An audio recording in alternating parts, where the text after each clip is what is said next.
Bienvenue dans cette nouvelle édition de l'Africa Tonight à la une de l'actualité. Le gouvernement équato-guinéen réfute les accusations de la coalition d'opposition pour la restauration d'un État démocratique à son encontre.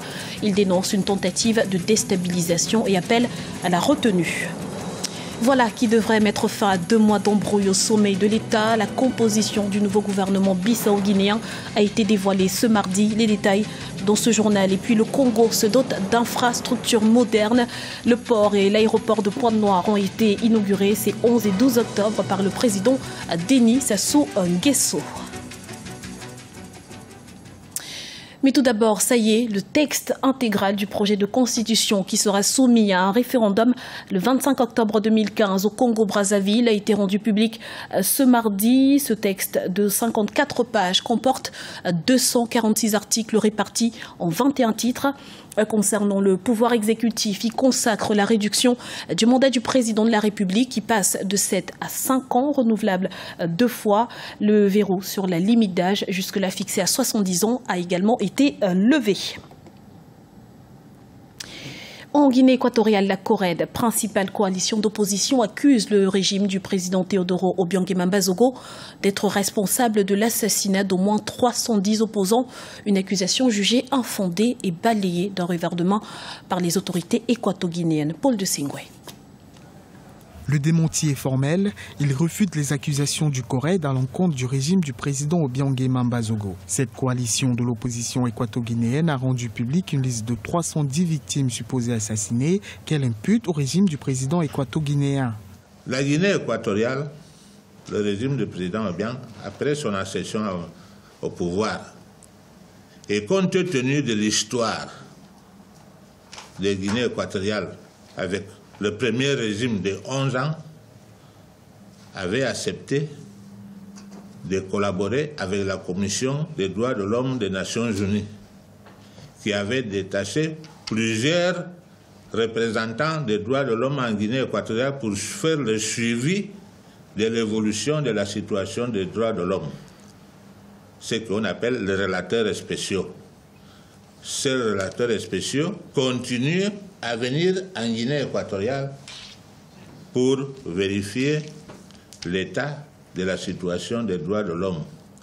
La Croix-Rouge visite en permanence toutes les structures politiques administratives de Guinée équatoriale, même les prisons, pour vérifier l'état de la situation de respect des droits de l'homme en Guinée équatoriale. Mais pendant plus de 20 ans que nous collaborons avec ces institutions, ces listes ne nous ont jamais sorties. Selon l'ambassadeur de Guinée équatoriale en France, Miguel Oyonondong, près de 80% de cette liste concerne des victimes enregistrées depuis 1969 sous l'ancien régime du président Mathias Nguema. Celle-ci comporte des noms de plusieurs personnes décédées de suite de morts naturelles ou d'accidents. On constate qu'il y a des personnes ici qui sont mortes avant que le président Obiang soit président de Guinée équatoriale, avant le régime du président Obiang en Guinée équatoriale.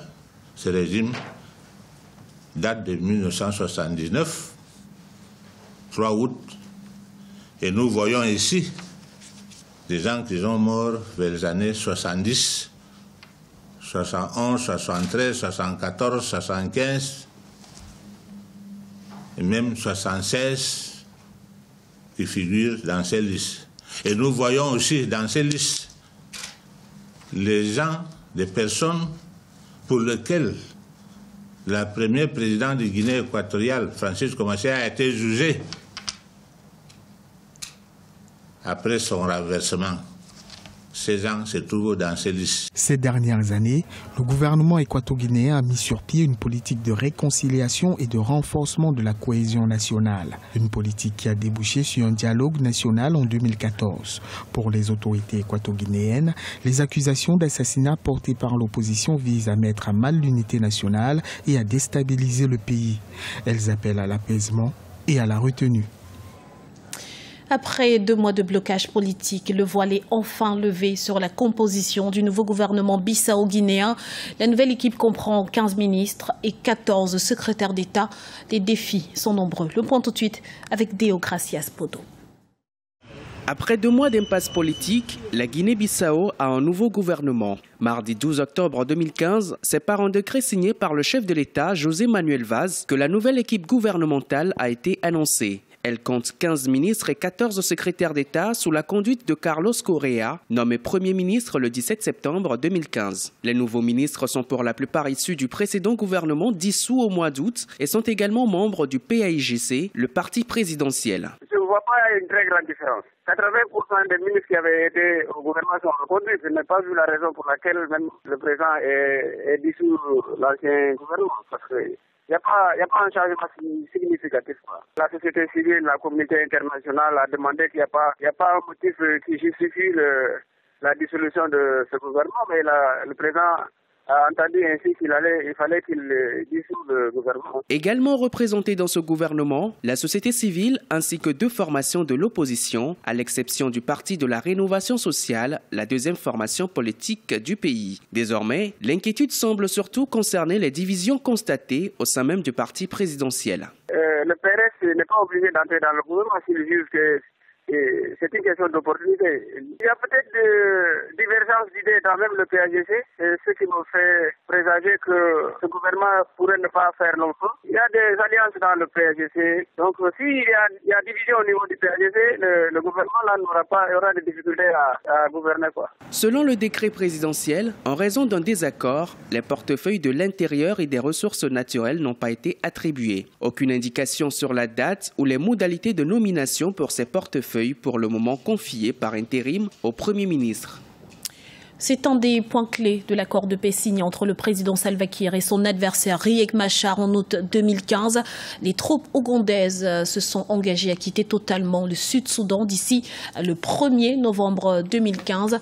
Les opérations de rapatriement ont débuté ce lundi. Alioune Guindo, commenté par Anne-Marie Dias-Borges.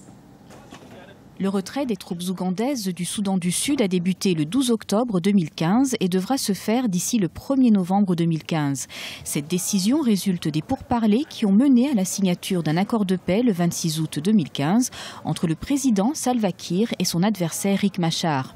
Un retrait du contingent ougandais qui, selon certains observateurs, ne garantit pas pour autant l'application du pacte conclu entre les 2 factions rivales. L'Ouganda est l'une des parties qui a accepté la demande des Nations Unies et de l'Union africaine de fournir des troupes qui ont permis effectivement, malgré les attentats multiples, de maintenir vaille que vaille ce gouvernement. Alors, lorsque le conflit a éclaté entre Machar, le vice-président, le président Kiir, il était appelé, les 2 belligérants étaient appelés à garder une sorte de patriotisme. Le président Kiir, pour éviter d'être vaincu par les hommes de Machar, a fait appel au gouvernement ougandais. Alors l'Ouganda a envoyé ses forces pour soutenir le président Kiir. À la demande du président Salva Kiir, 1 millier de militaires ougandais, selon les estimations, ont été affectés au Soudan du Sud en 2013. Leur mission était d'aider les forces gouvernementales à faire face à la junte des rebelles menée par l'ancien vice-président Riek Machar. Selon Henry Okello Oryem, ministre d'État aux Affaires étrangères de l'Ouganda, l'intervention de ces troupes a aidé à empêcher ce qui était en passe de devenir, selon lui, le pire génocide de la région. La communauté internationale dans son ensemble ont opté pour ce qu'on peut considérer comme des efforts sans lesquels, au-delà desquels, il fallait prendre des sanctions, soit contre le président Kiir, soit contre le vice-président. Dans l'accord, l'une des clauses de l'accord consistait à demander notamment à l'Ouganda, dans l'application de l'accord, de retirer ses forces pour que le gouvernement d'union nationale qui est prévu puisse avoir lieu dans une capitale Djouba un peu pacifiée. Une démilitarisation de Djouba devrait permettre la mise en place d'un gouvernement d'union nationale comme prévu par l'accord de paix. Rappelons que le conflit au Soudan du Sud a fait des dizaines de milliers de victimes et quelques 2,2 millions de déplacés. 2 infrastructures économiques inaugurées en 2 jours à Pointe-Noire en République du Congo. L'aérogare international Agostinho Neto le 11 octobre et une extension du quai au port de la ville ce lundi 12 octobre. Voyez ce reportage de notre correspondant au Congo, Jacques Amboka. Le président congolais Denis Sassou Nguesso a procédé ce dimanche 11 et lundi 12 octobre à Pointe-Noire à l'inauguration respective de l'aérogare Agostinho Neto et d'une extension du quai au port de Pointe-Noire. Le coût total de ces 2 infrastructures s'élève à plus de 75 milliards de francs CFA. Pour ce joyau aéroportuaire qui nécessite une fluidité des grands jours, 4 entrées publiques et une entrée VIP à ouverture automatique côté ville sont prévues. Ces entrées dominent l'accès au rez-de-chaussée qui est consacré au traitement des passagers à l'arrivée. Tous ces joyaux architecturels, travaux et équipements inclus, a coûté 41 milliards 887 millions de francs CFA, toutes les taxes comprises. L'aérogare de Pointe-Noire ne faisait plus face de manière adéquate aux besoins des passagers qui non seulement augmentaient en nombre, mais exigeaient aussi un certain confort. Pointe-Noire est la 2e grande ville du pays. Et jusqu'ici, il y avait une aérogare qui commençait à devenir étroite, n'est-ce pas? Vous connaissez l'aéroport de Brazzaville. Eh bien, Pointe-Noire et Brazzaville font presque jeu égal. Plus d'1 million de passagers.